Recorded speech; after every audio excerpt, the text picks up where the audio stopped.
Hello welcome again everyone. તો સ્વાધ્યાય 3.1 અને 3.2 પછી હવે આપણે સ્વાધ્યાય 3.3 ચાલુ કરતા પહેલા એનો જે બેઝિક થિયરીની જરૂર છે એ હવે આપણે આ વિડીયોમાં સમજીશું. હવે આ છે ને એ તમારો થિયરીનો લેક્ચર છે, પણ થિયરી નંબર 2, બરાબર છે. આ થિયરી વાળો લેક્ચર કયા કયા સ્વાધ્યાયમાં કામ આવશે? તો સ્વાધ્યાય 3.3 થી આ ચેપ્ટર પૂરું થાય ત્યાં સુધી, બરાબર. આ થિયરી બધા જ સ્વાધ્યાયમાં કામ આવશે, કેમ કે આ છે ચાવીઓ.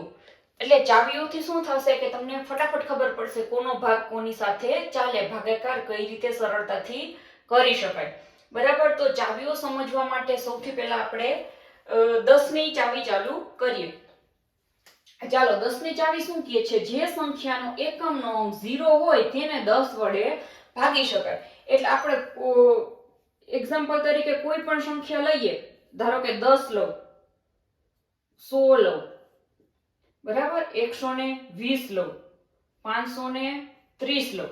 તો આ બધી સંખ્યા, પછી ધારો કે આમ પણ હોય 2500, જો આમાં છેલ્લા બે અંક કેવા છે? 0.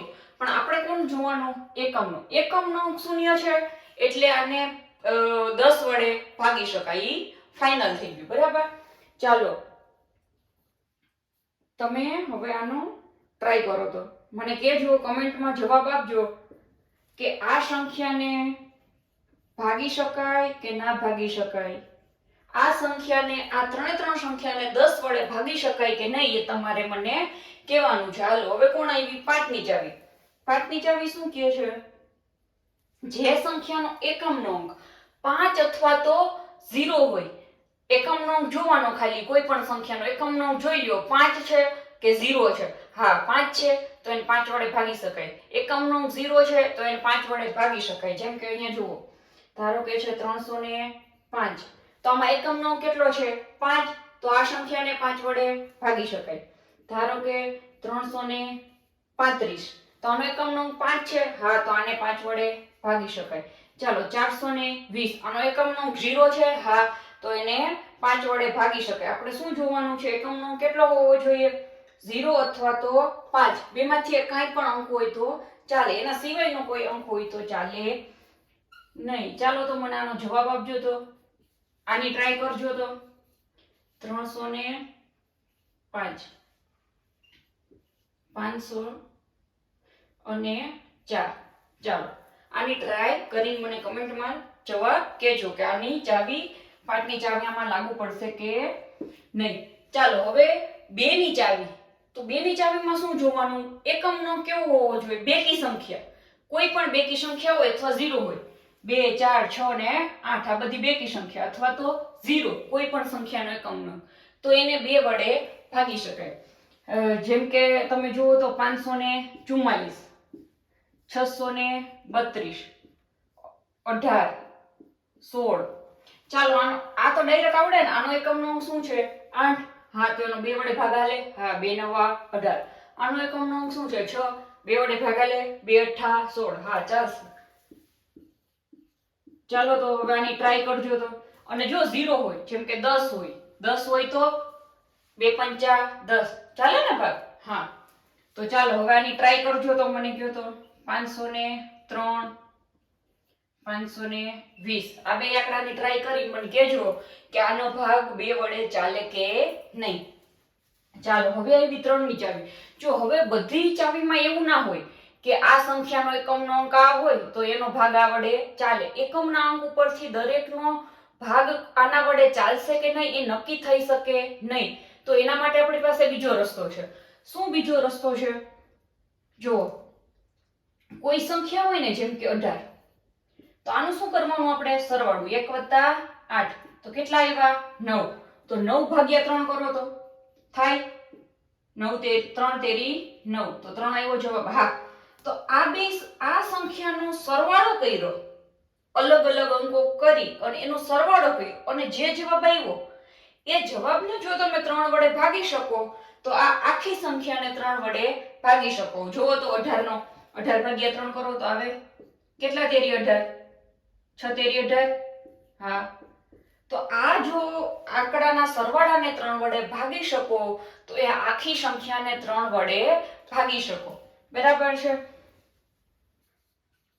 ચાલો શું કીધું છે આમાં? જો અંકોનો સરવાળો 3 નો અવયવી હોય, અંકોનો સરવાળો 3 નો અવયવી હોય, 3 નો અવયવી એટલે અંકોનો સરવાળો મારે કેટલો આવ્યો તો અહીંયા 9 આવ્યો. 8 ને કેટલા આવ્યા? 9. એના બદલે 3 નો કોઈ પણ અવયવી આવે. અવયવી તો ખબર જ છે હવે, 3, 6, 9, 12 એ બધા કેવા કહેવાય? 3 ના અવયવી. 3 નો આખો પાડો બોલતા જાવ ને જે આવે એ બધા શું કહેવાય? 3 ના અવયવી. તો એનો અવયવી આવે તો આ સંખ્યાને 3 વડે ભાગી શકાય. ચાલો આનો કરજો તો.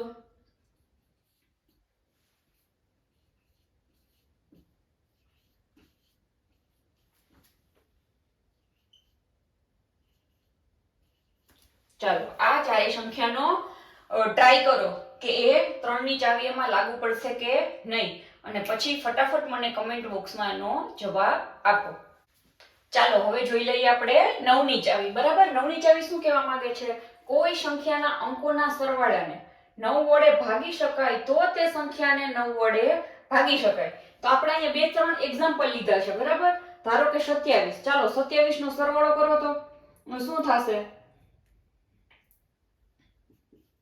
2 + 7 શું આવ્યા? 9. તો હવે 9 ને તો 9 વડે ભાગી જ શકાય ને. 9 એકા 9. તો આનો ભાગ ચાલ્યો તો 27 ને પણ 9 વડે ભાગી શકાય. જો ભાગો તો 9 તેરી 27. આવી ગયો જવાબ? હા. ચાલો આ 36 ની ટ્રાય કરજો. હવે આ 57 નું જુઓ તો 57 માં શું થાય છે? 5 + 7 કેટલા આવ્યા? 7 ને 5 12. 12 ને 9 વડે ભાગો તો ભાગ ચાલે? ના ચાલે. ના ભાગ ચાલે તો આ સંખ્યાને, એટલે કઈ સંખ્યાને? તો કે 57 ને 9 વડે ભાગી શકાય નહીં. ચાલો એના પછીની ચાવી આવી ગઈ છે 6 ની વિભાજ્યતાની ચાવી. શું કહે છે? જે સંખ્યાને 2 અને 3 વડે ભાગી શકાય તે સંખ્યાને 6 વડે ભાગી શકાય. હવે કોઈ સંખ્યા જોવાની, એ સંખ્યાને 2 વડે ભાગી શકાય છે? હા. એ સંખ્યાને 3 વડે ભાગી શકાય છે? હા. જો બે જવાબ હા આવતા હોય તો આ સંખ્યાને 6 વડે ભાગી શકાય. જેમ કે જુઓ, આપણે લઈએ પેલા 18. 18 નો ભાગ ચલાવો તો તમે 18 ભાગ્યા 2 કરો તો 9 દુ 18. 18 ભાગ્યા 3 કરો તો 3 6 18. તો 18 નો ભાગ 2 વડે પણ ચાલ્યો અને 3 વડે પણ ચાલ્યો. તો આ સંખ્યાને 6 વડે પણ ભાગી શકાય. 6 તેરી 18. ચાલી ગયો ભાગ. ચાલો 27 ને જુઓ તો. હવે 27 નું શું છે? 7 ને 2 9. આનો સરવાળો આવ્યો 7 ને 2 9. આમ કહ્યું ને 2 + 7 એટલે શું આવી ગયું? 9. 2 + 7 એટલે શું આવી ગયું? 9. તો હવે આ 9 છે એને તમે 2 વડે ભાગી શકો? તો કે ના ભાગી શકો. એને તમે 3 વડે ભાગી શકો? તો કે હા. 3 તેરી 9. પણ જો 2 વડે નથી ભાગી શકાતું અને 3 વડે ભાગી શકાય છે તો આ સંખ્યાને 6 વડે ભાગી શકાય નહીં. 2 અને 3 બંને વડે જો ભાગી શકતા હોય તો જ એનો ભાગ 6 વડે ચાલશે. ચાલો આની કોશિશ કરો તમે જાતે કરવાની. 4 ની વિભાજ્યતાની ચાવી. ચાલો હવે આમાં શું જોવાનું છે કે જે સંખ્યાના એકમ અને દશકના અંક છેલ્લા બે કોઈ પણ અવડી મોટી સંખ્યા ભલે આપી હોય 5 કરોડ 35 લાખ 4213, તો એમાં તમારે શું જોવાનું? છેલ્લે હું શું બોલી? 213. તો તમારે ખાલી છેલ્લા બે જ આંકડા જોવાના, 13 જોવાનું. બરાબર? કોઈ પણ નાની કે ગમે એવડી મોટી સંખ્યા આપી હોય તો તમારે એનો એકમ અને દશકનો અંક જોવો. એ મળીને જે સંખ્યા બની હોય જો એ સંખ્યાને તમે 4 વડે ભાગી શકો તો આખી સંખ્યાને 4 વડે ભાગી શકો. જેમ કે અહીંયા આપણે એક એક્ઝામ્પલ લીધું છે 312. તો 12 નો ભાગ 4 વડે ચાલે? 4 તેરી 12. હા, આવી ગયો જવાબ. તો આ આખી સંખ્યાને એટલે કોને? તો 312 ને પણ આપણે 4 વડે ભાગી શકાય. એની શેષ કોઈ બચશે નહીં. શેષ કેવી આવી જશે? શૂન્ય. બરાબર? હવે એની 8 ની વિભાજ્યતાની ચાવી. 4 ની જેવું. 4 માં કેટલા આંકડા જોતા હતા? છેલ્લા 2.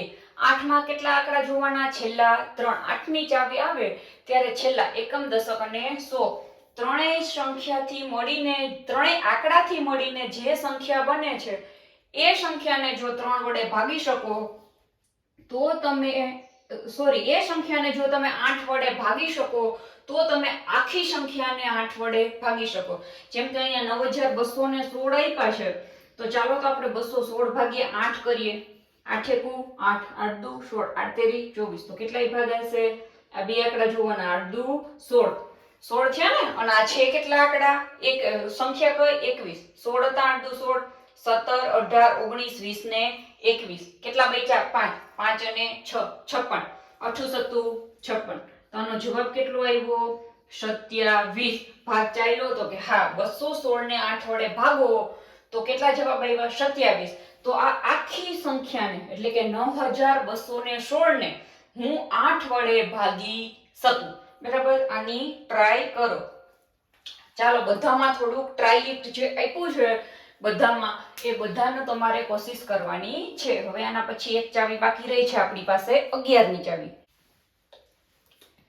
ચાલો હવે લાસ્ટ ચાવી આપણી બાકી રહી છે, એ છે 11 ની ચાવી. હવે 11 ની ચાવી માટે શું કરવાનું? બરાબર, તો જોઈ લો, તમારે કોઈ પણ સંખ્યા હોય ને એને પહેલા તો એક બનાવી લેવાનું, એકી સ્થાન અને બેકી સ્થાન. આપણે એના સ્થાન જોવાના છે, સંખ્યા નહીં. આમાંથી એકી સંખ્યા ગોતી લઉં, બેકી સંખ્યા ગોતી લઉં એવું નહીં, એકી સ્થાન ઉપર. એટલે જો આ એકડા સ્થાન ઉપર છે, પહેલા સ્થાન ઉપર, તો એકડો અહીંયા. આ ક્યાં છે? બેકી સ્થાન ઉપર, તો એ ક્યાં આવશે? તગડો અહીંયા. હવે આ તગડો છે, તગડો એટલે ત્રીજા સ્થાન ઉપર, પેલો બીજું ના ત્રીજું સ્થાન. ત્રીજા સ્થાન ઉપર જગ્યા છે, એને ક્યાં મૂકશું આપણે? એકી સ્થાન ઉપર. આ ચોથા સ્થાન ઉપર જે પણ સંખ્યા છે એને ક્યાં મૂકશું? બેકી સ્થાન ઉપર. ચાલો હવે આનો શું કરો? સરવાળો. 3 ને 4. આનો શું કરો? 3 ને 4 સરવાળો. બેયનો જે સરવાળો કર્યો, જો સમજો શું કર્યું? એકી સ્થાન ઉપર જેટલી પણ જગ્યા છે એને અહીંયા લખીને એનો સરવાળો કરો. બેકી સ્થાન ઉપર જે પણ સંખ્યા છે એને અહીંયા લખીને એનો સરવાળો કરો. પછી બે સરવાળાની શું કરો તમે? બાદબાકી. 4 - 4, તો શું આવ્યું? 0. સમજાણું? હજી એક આપણે કરીએ. જો 0 આવે તો શું, અને બીજી કોઈ સંખ્યા આવે તો શું, હું તમને પછી સમજાવું. પહેલા કઈ રીતે સરવાળો અને બાદબાકી કરવાનું છે ને એ સમજી લઈએ. બરાબર, ચાલો પાછું શું આવ્યું? હવે આ એકી સ્થાન છે તો એને અહીંયા લખો, આ બેકી સ્થાન છે તો એને અહીંયા લખો, આ એકી સ્થાન છે તો એને અહીંયા લખો, આ બેકી સ્થાન છે તો એને અહીંયા લખો, અને આ એકી સ્થાન છે તો એને અહીંયા લખો. ચાલો હવે કરો તો આનો સરવાળો. 8 ને 8 16 ને 1 17 ને 6 23. કેટલા આવ્યો આનો સરવાળો? 23. અને આનો 1. 0 અને 1 એટલે સરવાળો કેટલો આવ્યો? 1. ચાલો હવે આ બે જે સરવાળા આવ્યા એ બે સરવાળાની શું કરો? બાદબાકી. 23 - 1, તો જવાબ શું આવ્યો? 22. હવે કઈ રીતે સરવાળો અને બાદબાકી કરવું ઈ જો સમજાઈ ગયું હોય તો ઈ સમજી લ્યો કે આ જે છેલ્લે બાદબાકી આવે ઈ જો 0 આવે અથવા તો 11 નો કોઈ પણ અવયવી, 11 નો અવયવી એટલે 11 22 30 44 55 66 કાઈ પણ, બરાબર, 0 અથવા તો 11 નો અવયવી આવે તો આ આખી સંખ્યાને એટલે આ આખી સંખ્યાને 11 વડે ભાગી શકાય. જો અહીં લખ્યું છે આમ અંકોના સરવાળાની બાદબાકી 0 અથવા તો 11 નો અવયવી હોય તો આ સંખ્યાને 11 વડે ભાગી શકાય, બાકી ભાગી શકાય નહીં. તો ચાલો હવે આ ચાવીઓ આપણી અહીંયા પૂરી થાય છે. હવે સ્વાધ્યાય 3.3 આપણે નેક્સ્ટ વિડીયોમાં કન્ટિન્યુ કરીશું. Thank you.